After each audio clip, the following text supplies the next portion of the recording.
very warm welcome to the show. My name is Pule Molebati. You are watching Bophelong. August 2017 marks 61 years since the 1956 march where women took a stand for recognition of their rights.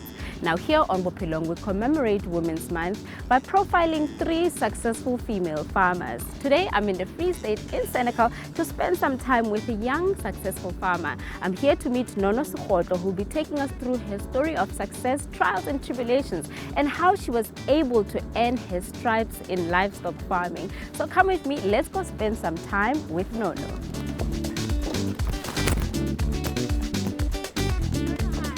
Hi Bophelong, how are you? Thank you for having us. No, thanks for coming. We finally made it. Yes, Wow. Absolutely. So I'm ready to start having a chat. Great. But before we start and have a chat, I'd like to have a look at the very big space that you work from. Okay, no Can you please show problem. me around? No, absolutely. We'll even take you through to where the cattle is. It's not very far from here. Okay.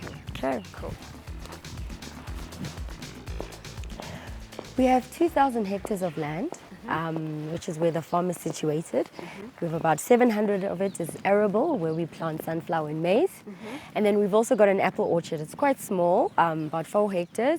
But yeah, so that's what really is on this land. The cattle is our main production. We're breeders, so which means we're right at the beginning of the value chain. So we sell our weaners, which is what we call our young calves. That's how we make money. So the income comes from selling the calves. So can we go see where they are? Absolutely, we'll take you. It's not very far. Okay, cool. Okay. Let's do it.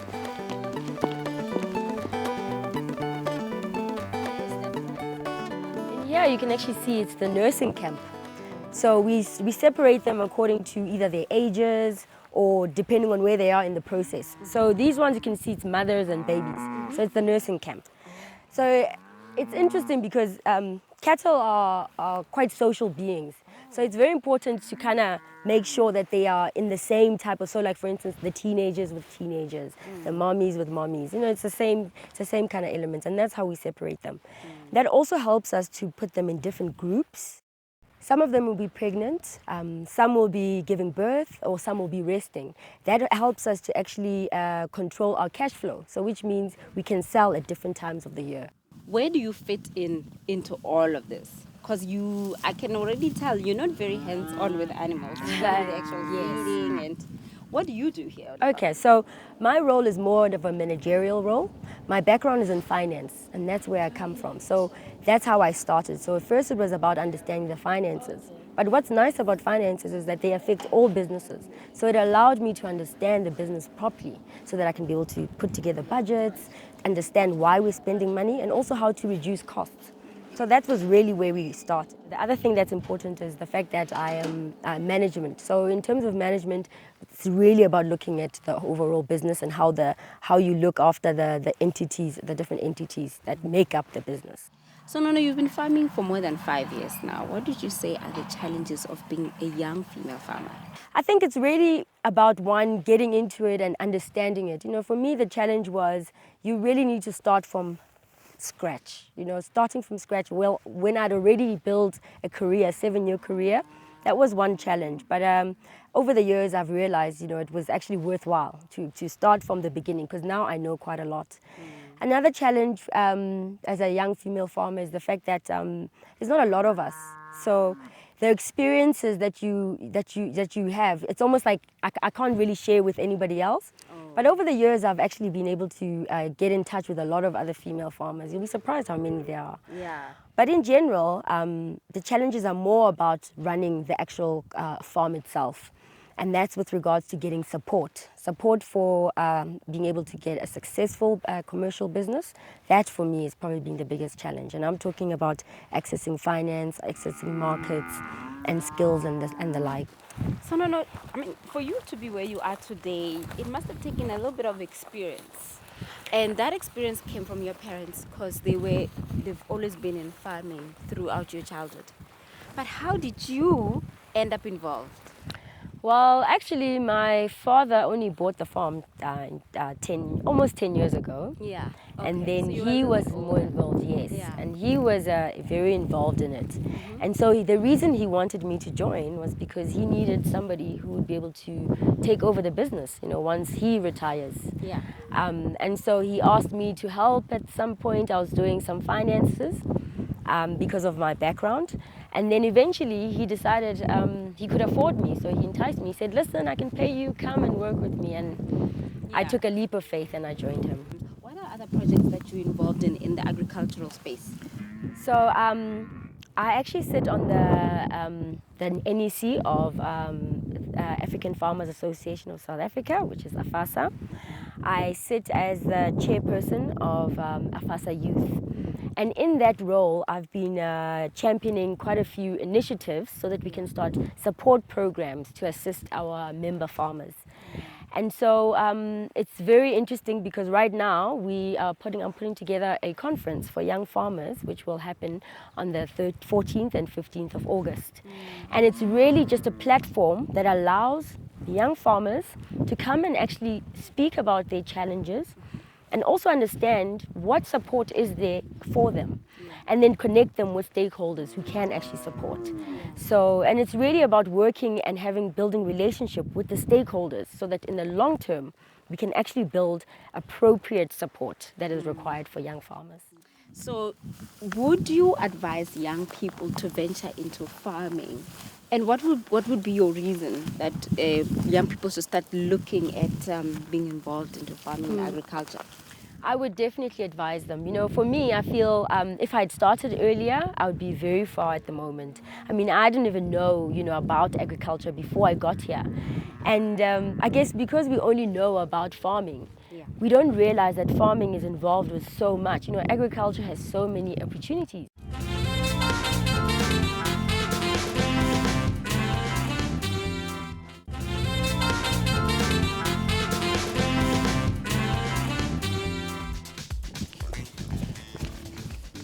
Welcome back to the show. From commercial farming in the Free State to subsistence farming in Randfontein in Johannesburg.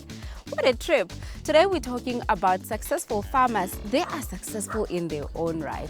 I'm standing in the backyard of one lady who has started her own garden to feed her community. She does not sell the product, but she gives the product for herself and the community that she lives in. Her name is Beauty Dabudi. She's right here. Come with me. This is actually her backyard. I want you to look at all these products. Unbelievable. But she's over there, so let's go say hi to her. Hi, Os Beauty Lekai. Thank you so much for having us. Thank you for coming. In your garden. Your garden is something else. I am absolutely impressed. Look at all this greenery. So I want to have a chat and find out where you started and why is it that you're doing such a great job with your garden and your community. Okay. Okay, so where can we go and sit? Over there? Please lead the way. Yeah, Okay, thank you. I shall follow.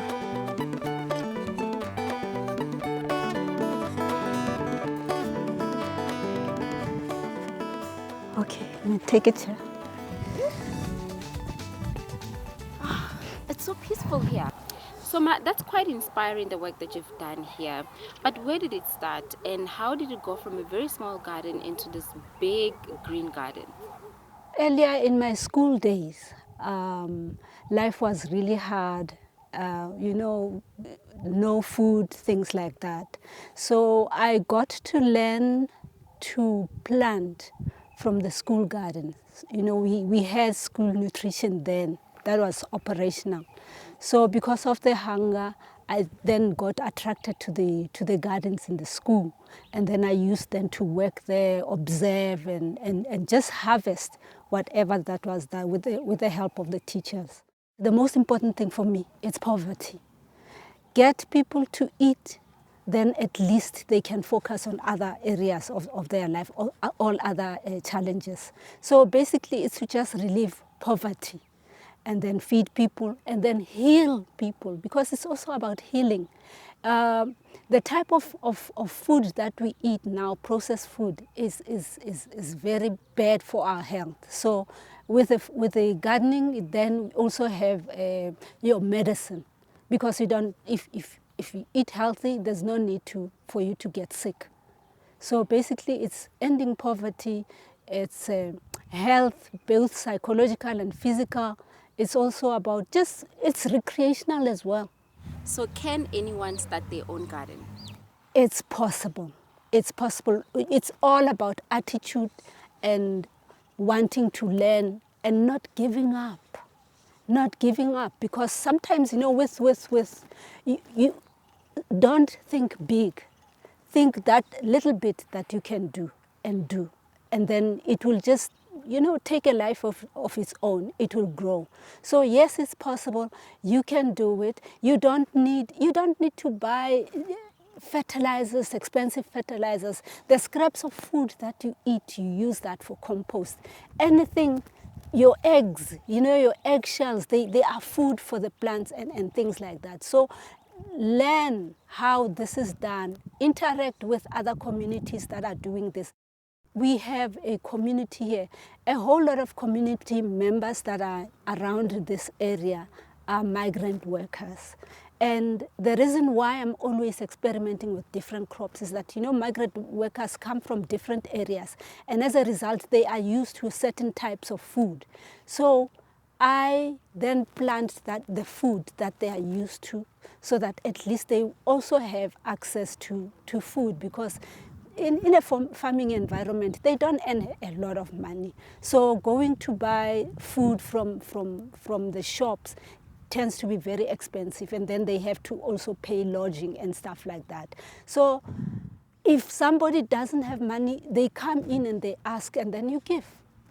It's very cathartic for me. How are you involved with that, and what would you say they have gained from your experience as a farmer?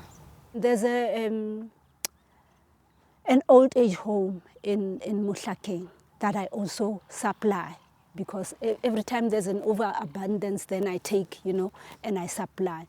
I was sensitized to this type of giving when my mother got sick, and I couldn't take care of her anymore, and therefore I had to get other people to take care of her, which is the home.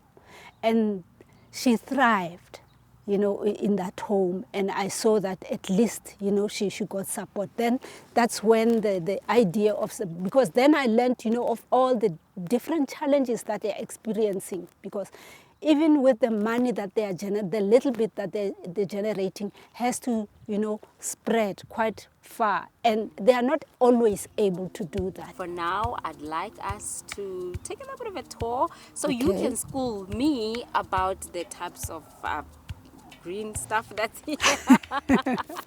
All the crops that's in your garden. Okay. And later on we'll visit the old age home. Okay. Thank you. Thank you. I experiment with different kinds of products depending on the season. Currently what I do have is chomolia, which is a kind of kale as well. I have Swiss chard. I have onion. Which one is healthier, this one or this one? I grew up loving this green one. I love this one as well, but that also, you see, for me, this is more seasoning. Then it also changes, the texture of food. Yeah. I'll take this. By all means, please do. Ada, isa sizokhuluma noSisi Puleng.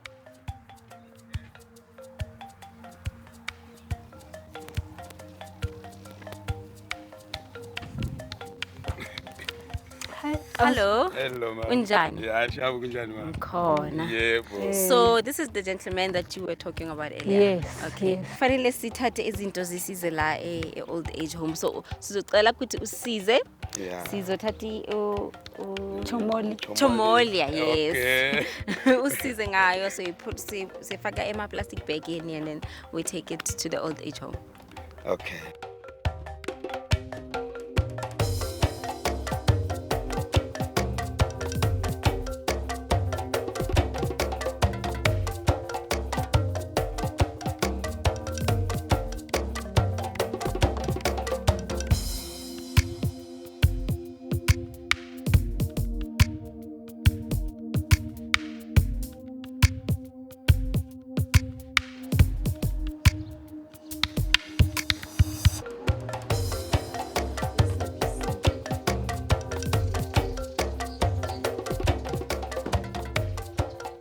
Hi, good morning, everyone. Good afternoon. How are you? Hello, Ma. How are you? William from SABC News. Letter to a deputy manager from Ohlakeng Old Age Home. The manager is not here. Apology for her. Okay. Letter to see. Glad to meet you. It's the moro here, Mommy. Mr. Moroho. Yes. All of So, are you going to give it to the elders? Yes, this is for the elders from Old Beauty. Old Beauty. From Old Beauty's garden. Old Beauty's garden. Old Beauty, we are very much happy. I mean, for you bringing the Morocco for our elders.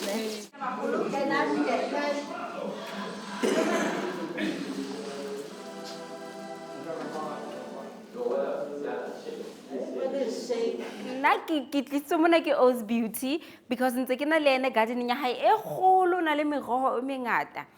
So ntse ke na le ene re bua ka meroho le hore e thusa jwang mebele ya rona e na le dikotla tse jwang a mpolela hore ho na le old age e supplyang ka meroho. Jwale nna ke tlo fa Old Beauty space hore Old Beauty a bue hore na bohlokwa ba hore a supply moroho monana ke eng e mo kgothatsang. Dijo ka botsona ke setlhare sa mmele. So go important gore le je dijo tse fresh tse tlhagang ko gardening e sentse ntseng ko di fridging nako e telele.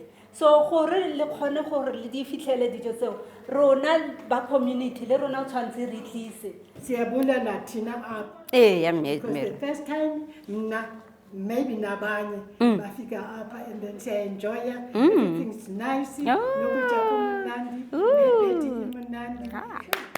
Yay!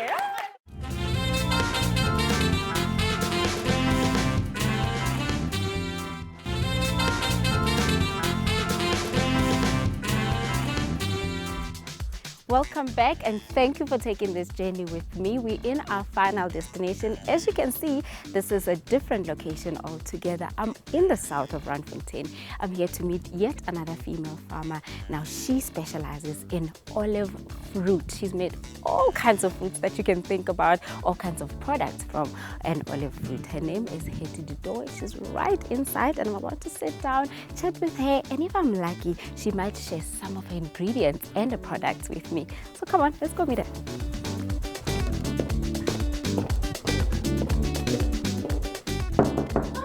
Hetty, how are you? Meet you. It's a pleasure to be here. Thank you for inviting me. I'm impressed with all the products I'm looking at today. I hope you're going to like it. I look forward to that. But first, can we have a chat? Yes, sure. Thanks. Have a seat.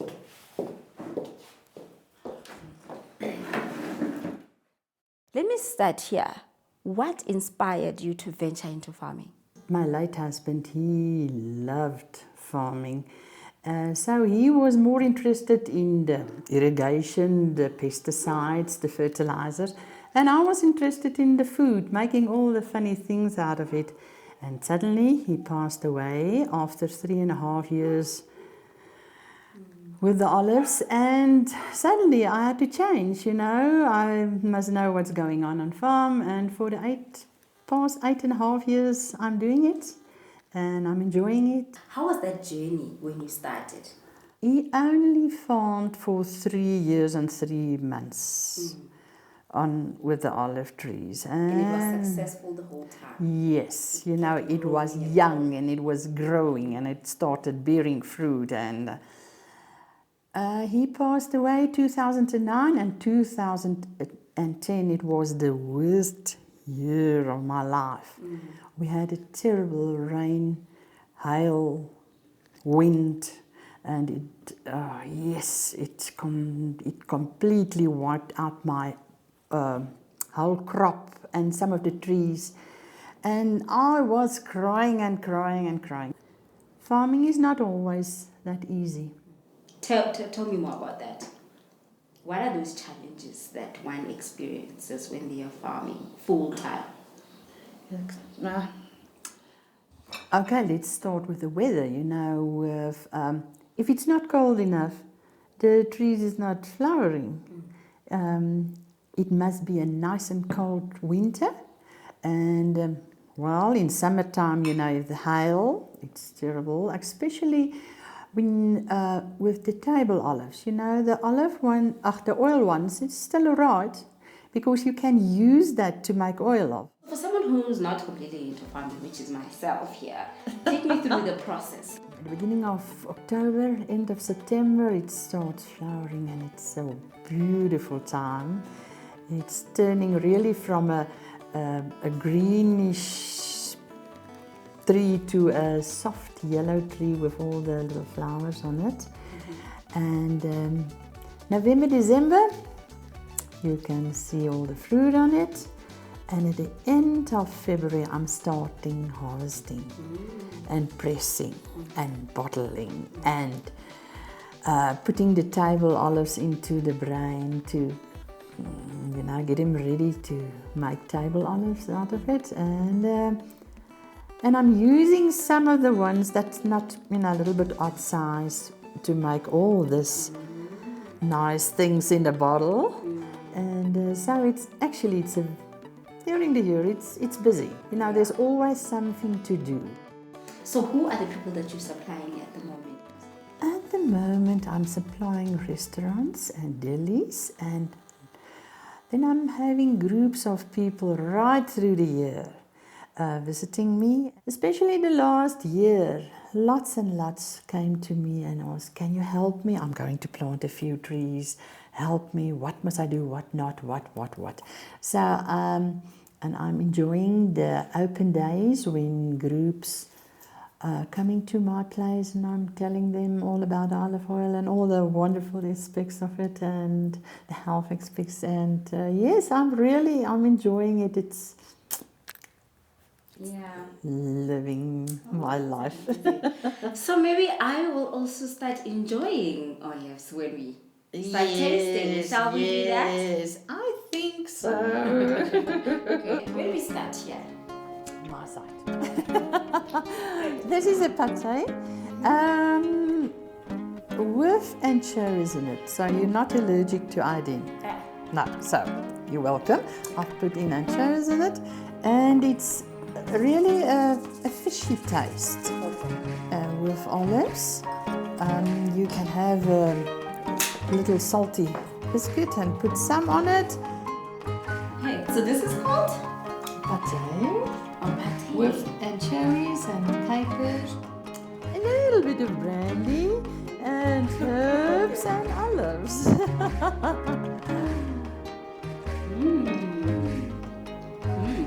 If you want to go more sweet, this is an olive marmalade. Oh, you're not going to taste it with that. Oh no, I just mixed the flavors. Sorry, okay, let me put that there. If I'm missing something, okay, so let me do this. So you'll have to come back and start from all over again. It's a little bit sweet with that marmalade taste with the olives. Thank you so much for that. I'm excited, and all the best for the future and your products. I mean, when I go out to stores now, I'll be looking at your products and thinking, I know the lady behind all of this. Thank you, Bophelong. Okay, bye. Bye-bye. See you. Well, there you have it, folks. Thank you for being part of our contribution towards celebrating women in agriculture for Women's Month. I'd like to thank Nono Sekgoto, Beauty Tabudi, and Head Dudutoy for inspiring and sharing their story with us.